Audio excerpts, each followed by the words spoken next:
Hello friends, welcome to the YouTube channel study record. Friends, आज हम discuss करने वाले हैं हिस्ट्री के ऑब्जेक्टिव क्वेश्चंस के पार्ट 8 हम आज डिस्कस करेंगे।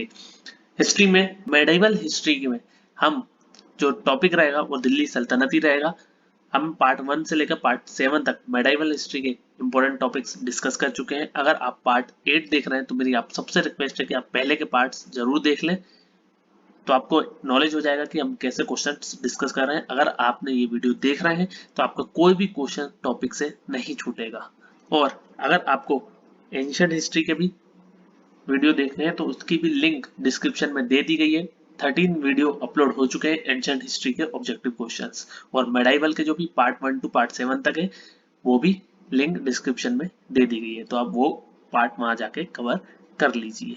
और फ्रेंड्स, अगर आपने पहली बार इस चैनल पर विजिट किया, चैनल को सब्सक्राइब नहीं किया है तो चैनल को सब्सक्राइब जरूर कर लीजिए और इस तरीके के बेल आइकन को जरूर हिट कर दें, जिससे मैं जो भी वीडियो अपलोड करूंगा तो उसका नोटिफिकेशन आप तक पहुंच जाएगा।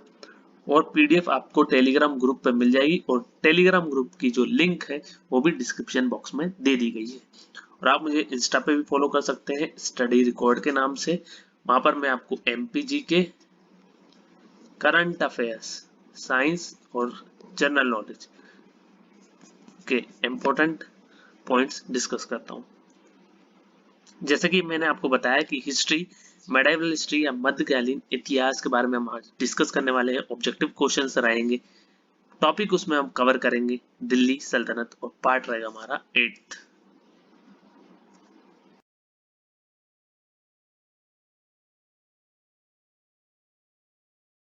फर्स्ट पॉइंट हमारे आज के सेशन का, किताब उल रेला किसने लिखी? हमारा ऑप्शन है अमीर खुसरो, कुतबी, अल बरूनी या फिर इब्न बतूता। तो इसका राइट आंसर है इब्न बतूता। इब्न बतूता इसका राइट आंसर हो जाएगा। ऑप्शन नंबर डी इसका राइट आंसर हो जाएगा। इब्न बतूता मोरक्को यात्री था। क्या था ये? मोरक्को का यात्री था। मोरक्को यात्री इब्न बतूता 1333 ईस्वी में किसके समय आया था? ये मोहम्मद बिन तुगलक के, MBT लिख रहा हूं जिससे आप समझ जाएंगे, मोहम्मद बिन तुगलक के शासन काल में भारत आया था। और इब्न बतूता ने ही किताब उल रेला लिखी है, और इसमें उसने अपनी यात्रा का विवरण दिया है। ठीक है। और मोहम्मद बिन तुगलक ने इब्न बतूता को दिल्ली का काजी नियुक्त किया था। ठीक है। और उसको बाद में दूत के रूप में चीन भेजा गया था। ठीक है। तो ये आपको याद रखना है। इससे क्वेश्चन बनता है, किताब उल रेला किसने लिखी है? तो इब्न बतूता। और इब्न बतूता किसके शासनकाल में आया था? तो MBT यानी मोहम्मद बिन तुगलक। नेक्स्ट क्वेश्चन है, दक्षिण भारत में विजयनगर एवं बहमनी राज्य की स्थापना किसके शासनकाल के समय हुई? हमारा ऑप्शन है फिरोजशाह तुगलक, इल्तुतमिश, मोहम्मद बिन तुगलक या फिर अलाउद्दीन खिलजी। तो इसका राइट आंसर है मोहम्मद बिन तुगलक। मोहम्मद बिन तुगलक इसका राइट आंसर हो जाएगा। ऑप्शन नंबर सी इसका राइट आंसर हो जाएगा। तो दक्षिण भारत में विजयनगर एवं बहमनी राज्य की स्थापना मोहम्मद बिन तुगलक MBT के शासनकाल के समय पे हुई थी। ठीक है। तो जब इनका शासन चल रहा था तो दक्षिण भारत में दो साम्राज्य की स्थापना की गई, एक विजयनगर और एक बहमनी राज्य। बहमनी साम्राज्य के जो संस्थापक है वो है हसन गंगू। ठीक है। और विजयनगर साम्राज्य के जो संस्थापक थे वो है हरिहर एवं बुक्का। ठीक है। तो ये आपको याद रखना है। ठीक है। जो इंपॉर्टेंट पॉइंट होते हैं वो मैं आपको बताते चलता हूँ साथ में। तो ये आपको याद रखना है कि दक्षिण भारत में विजयनगर एवं बहमनी राज्य की स्थापना किसके शासनकाल के समय पर हुई थी? तो ये हुई थी MBT। और बहमनी साम्राज्य के जो संस्थापक थे वो थे हसन गंगू, और विजयनगर साम्राज्य के जो संस्थापक थे वो थे हरिहर एवं बुक्का। अब विजयनगर और बहमनी साम्राज्य बहुत ही इंपॉर्टेंट टॉपिक है, ये हम कवर करेंगे दिल्ली सल्तनत के बाद। ठीक है।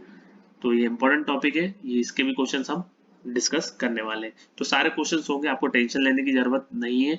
आपको यहाँ एक से एक अच्छा क्वेश्चन दिया जाएगा, सारा टॉपिक कवर किए जाएंगे। चलिए नेक्स्ट क्वेश्चन देखते हैं। मोहम्मद बिन तुगलक की मृत्यु पर किसने ये कहा है कि सुल्तान या तय होगा? ठीक है। सुल्तान को अपनी प्रजा से और प्रजा को अपने सुल्तान से मुक्ति मिल गई। तो हमारा ऑप्शन है अमीर खुसरो, बदायूनी, अल बरूनी या फिर इब्न बतूता। तो इब्न बतूता मोहम्मद बिन तुगलक के शासनकाल में आया था, लेकिन ये कहा है बदायूनी ने। ठीक है, किसने कहा? ये बदायूनी ने कहा है। तो मोहम्मद बिन तुगलक की जब मृत्यु हुई थी तो बदायूनी लिखता है सुल्तान को अपनी प्रजा से और प्रजा को अपने सुल्तान से मुक्ति मिल गई। तो ये इसने इसलिए कहा था क्योंकि उसने 5 अभियान चलाए थे। मोहम्मद बिन तुगलक ने जो 5 अभियान चलाए थे वो असफल हुए। ठीक है, तो कौन कौन से 5 थे मैं बोल देता हूँ, आप नोट कर लीजिए। सबसे पहला उन्होंने कर की वृद्धि की थी दोआब क्षेत्र में। दूसरा उन्होंने राजधानी परिवर्तन किया था दिल्ली से देवगिरी या दिल्ली से दौलताबाद। और नेक्स्ट सांकेतिक मुद्रा जारी की, चांदी की जगह तांबे के सिक्के चलवाए। ठीक है, और खुरासान अभियान और कराचिल अभियान। ठीक है, इसी के कारण मोहम्मद बिन तुगलक को पागल, रक्त पिपासु, स्वप्नशील कहा जाता है। तो ये भी आपको याद रखना है। ठीक है, चलिए नेक्स्ट क्वेश्चन देखते हैं हम। किस शासक ने हिंदुओं को जिम्मी कहा था? हमारा ऑप्शन है फिरोज शाह तुगलक, इल्तुतमिश, अलाउद्दीन खिलजी या फिर मोहम्मद बिन तुगलक। तो हिंदुओं को जिम्मी कहा था फिरोज शाह तुगलक ने, FST। फिरोज शाह तुगलक ने हिंदुओं को जिम्मी कहा था। तो मैं आपको एक बात और इम्पोर्टेंट बता देता हूँ फिरोज शाह तुगलक से। फिरोज शाह तुगलक ने इस्लामिक राज्य की स्थापना की और उसके पूरे शासन में उलेमा वर्ग या मुस्लिम गुरु का प्रभाव था। तो हमने एक पॉइंट डिस्कस किया था कि कौन सा ऐसा शासक था जो नवीन धर्म की स्थापना करना चाहता था या नए धर्म की स्थापना करना चाहता था, तो वो था अलाउद्दीन खिलजी। लेकिन उलेमा वर्ग के लोगों ने उसका विरोध किया था। ठीक है, ये हम डिस्कस कर चुके हैं। लेकिन यहाँ फिरोज शाह तुगलक में क्या है कि फिरोज शाह तुगलक के पूरे शासन में उलेमा वर्ग या मुस्लिम गुरु का प्रभाव था और सल्तनत काल में पूरी तरह इस्लामिक मान्यताओं पर आधारित राज्य की स्थापना फिरोज शाह तुगलक ने की थी। ठीक है, तो ये आपको याद रखना है। और फिरोज शाह तुगलक ने हिंदुओं को जिम्मी कहा था और उसने ब्राह्मणों पर सबसे पहले जजिया कर लगाया था। ठीक है, नेक्स्ट क्वेश्चन है किस दिल्ली सुल्तान को सल्तनत काल का या मध्य काल का कल्याणकारी शासक कहा जाता है? हमारे ऑप्शन है कुतुबुद्दीन ऐबक, इल्तुतमिश, फिरोज शाह तुगलक या फिर अलाउद्दीन खिलजी। तो उसका राइट आंसर है Firoz Shah Tughlaq. Option number C इसका राइट आंसर हो जाएगा, फिरोज शाह तुगलक इसका राइट आंसर हो जाएगा। तो फिरोज शाह तुगलक को उसके निर्माण एवं लोक कल्याण कार्य के लिए सल्तनत काल का या मध्य काल का कल्याणकारी शासक कहा जाता है, क्योंकि इसने बहुत सारे कार्य किए थे जो कि बहुत ही महत्वपूर्ण थे। हम आगे डिस्कस करेंगे। नेक्स्ट क्वेश्चन है किस शासक ने हक ए शर्ब नामक सिंचाई का लगाया? हमारा ऑप्शन है कुतुबुद्दीन ऐबक, इल्तुतमिश, फिरोज शाह तुगलक या फिर अलाउद्दीन खिलजी। तो हक ए शर्ब नामक सिंचाई कर लगाया था फिरोज शाह तुगलक ने। फिरोज शाह तुगलक इसका राइट आंसर हो जाएगा। तो फिरोज शाह तुगलक ने हक ए शर्ब नामक सिंचाई कर लगाया था जो 1/10 था। कितना था? 1/10 था। तो ये आपको याद रखना है। और भी बहुत कुछ करवाया है फिरोज शाह तुगलक ने, जैसे कि उन्होंने लोक निर्माण विभाग की स्थापना की, नगर 300 नगर बनवाए, जिसमें से 5 महत्वपूर्ण है जो आपके एग्जाम में पूछे जाते हैं। हिसार, फतेहाबाद, जौनपुर, फिरोजपुर और फिरोजाबाद, ये प्रमुख है। और 5 नहर बनवाई, तालाब एवं कुएं भी बनवाए और 1200 फलों के बाग लगवाए। तो बहुत ही कार्य कराए थे फिरोज शाह तुगलक ने, इसीलिए फिरोज शाह तुगलक को कल्याणकारी शासक कहा जाता है। इन्हें काफी सारे विभाग की भी स्थापना की थी, जैसे दीवाने बंदगान, दीवाने खेरात, दारुल शफा। और इन्होंने 24 करों को समाप्त कर 4 कर लगाए थे, सिर्फ खम्स, खराज, जजिया और जकात। ठीक है, तो इतने सारे कार्य किए थे, इसलिए इनको कल्याणकारी शासक कहा जाता है। नेक्स्ट क्वेश्चन है किसके शासन काल में तैमूर का आक्रमण दिल्ली पर हुआ? बहुत ही महत्वपूर्ण क्वेश्चन है ये। गयासुद्दीन तुगलक, मोहम्मद बिन तुगलक, फिरोज शाह तुगलक या फिर नसीरुद्दीन महमूद तुगलक। तो इसका राइट आंसर है नसीरुद्दीन महमूद तुगलक। इसके शासनकाल में तैमूर का आक्रमण दिल्ली पर हुआ था। और ये कब हुआ था? 1398 में क्वेश्चन पूछा जाता है। तो कब हुआ था? ये पूछा जाता है कि तैमूर का आक्रमण जब दिल्ली पर हुआ तब वहां का शासन कौन कर रहा था, ये वहां का शासक कौन था दिल्ली का? तो आपको आंसर क्या करना है? नसीरुद्दीन महमूद तुगलक। ठीक है, चलिए। और यही नसीरुद्दीन महमूद तुगलक तुगलक वंश का अंतिम शासक था। नेक्स्ट क्वेश्चन है किस शासक को सल्तनत युग का अकबर कहा जाता है? हमारा ऑप्शन है कुतुबुद्दीन ऐबक, इल्तुतमिश, फिरोज शाह तुगलक या फिर अलाउद्दीन खिलजी। तो सल्तनत युग का अकबर कहा जाता है फिरोज शाह तुगलक को। किसको कहा जाता है? फिरोज शाह तुगलक को कहा जाता है। ठीक है, तो ये आपको याद रखना है कि हेनरी इलियट एवं एल्फिंस्टन ने फिरोज शाह तुगलक को सल्तनत युग का अकबर कहा है। ठीक है, तो ये भी आपको याद रखना है कि हेनरी इलियट एवं एलिफिस्टन, ठीक है, इन्होंने फिरोज शाह तुगलक को क्या कहा है? सल्तनत युग का अकबर कहा है। ठीक है, तो ये आपको याद रखना है। नेक्स्ट क्वेश्चन है, किस शासक ने अनुवाद विभाग की स्थापना की? हमारा ऑप्शन है गयासुद्दीन तुगलक, मोहम्मद बिन तुगलक, फिरोज शाह तुगलक या फिर नसीरुद्दीन महमूद तुगलक। तो इसका राइट आंसर है फिरोज शाह तुगलक। फिरोज शाह तुगलक ने अनुवाद विभाग की स्थापना की थी। तो ये आपको याद रखना है। नेक्स्ट क्वेश्चन है, तुगलक वंश का अंतिम शासक कौन था? हमारा ऑप्शन है गयासुद्दीन तुगलक, मोहम्मद बिन तुगलक, फिरोज शाह तुगलक या फिर नसीरुद्दीन महमूद तुगलक। तो नसीरुद्दीन महमूद तुगलक जो था वो तुगलक वंश का अंतिम शासक था, मैंने बताया आपको। और इसी के समय में 1398 में तैमूर का आक्रमण हुआ था दिल्ली पर। ठीक है, तैमूर का आक्रमण हुआ था कहाँ पर? दिल्ली पर। तो ये आपको याद रखना है। ये पूछा जाता है कि तैमूर का आक्रमण जब दिल्ली पर हुआ था, दिल्ली का शासक कौन था? तो आपको आंसर करना है नसीरुद्दीन महमूद तुगलक। नेक्स्ट क्वेश्चन है, सैयद वंश की स्थापना किसने की? तो हमारे ऑप्शन है खिजर खां, मुबारक शाह, मोहम्मद शाह या फिर आलम शाह। तो सैयद वंश की जो स्थापना की थी वो की थी खिजर खां ने।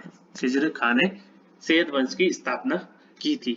कब की थी? 1414 में की थी। ठीक है, ये आपको याद रखना है, 1414 में की थी। ठीक है, इन्होंने एक उपाधि धारण की थी रैयत ए आला नाम से। ठीक है, तो ये पूछा जा सकता है कि रैयत ए आला, रैयत ए आला की उपाधि किसने धारण की? तो आपको क्या आंसर करना है? खिजर खां आंसर करना है। और खिजर खां तैमूर लंग का सेनापति था। ठीक है, तो खिजर खां जो था वो किसका था?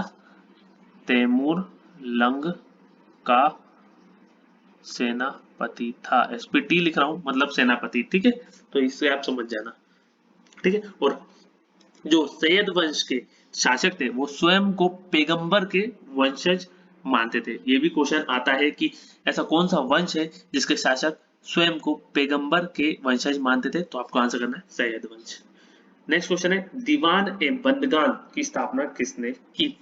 तो हमारे ऑप्शन है नसीरुद्दीन महमूद तुगलक, मोहम्मद बिन तुगलक, फिरोज शाह तुगलक या फिर गयासुद्दीन तुगलक। तो इसका राइट आंसर है फिरोज शाह तुगलक।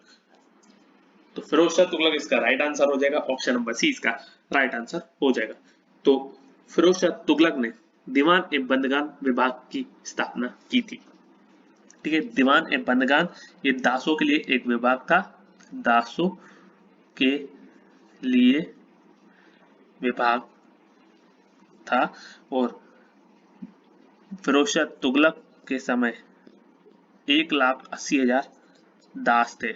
ठीक है, तो सबसे ज्यादा दास किस शासक में? ऐसा भी क्वेश्चन बनता है कि दिल्ली सल्तनत में किस शासक के सबसे ज्यादा दास रहे? तो 1,80,000 थे। किसके? फिरोज शाह तुगलक के। ठीक है, इसके लिए उन्होंने एक विभाग बनाया था जिसका नाम है दीवान ए बंदगान। ये आपको याद रखना है। नेक्स्ट क्वेश्चन है, दीवान ए खैरात की स्थापना किसने की? हमारे ऑप्शन है नसीरुद्दीन महमूद तुगलक, मोहम्मद बिन तुगलक, फिरोज शाह तुगलक या फिर गयासुद्दीन तुगलक। तो FST इसका राइट आंसर हो जाएगा। फिरोज शाह तुगलक इसका राइट आंसर हो जाएगा। ठीक है, दीवान ए खैरात जो था वो आर्थिक सहायता के लिए एक विभाग था। ठीक है, आर्थिक सहायता प्रदान करने के लिए उन्होंने एक विभाग बनाया था। ठीक है, तो ये आपको याद रखना है कि ये विभाग किसके लिए था? तो आर्थिक सहायता प्रदान करने के लिए था। तो ये आपको याद रखना है। ठीक है, नेक्स्ट क्वेश्चन बनता है कि किस वंश के संस्थापक स्वयं को पैगंबर के वंशज मानते थे? तो हमारा ऑप्शन है तुगलक वंश, खिलजी वंश, गुलाम वंश या सैयद वंश। सैयद वंश इसका राइट आंसर हो जाएगा। ऑप्शन नंबर डी इसका राइट आंसर हो जाएगा। ये मैंने आपको अभी बताया है कि सैयद वंश के जो संस्थापक थे वो स्वयं को क्या मानते थे?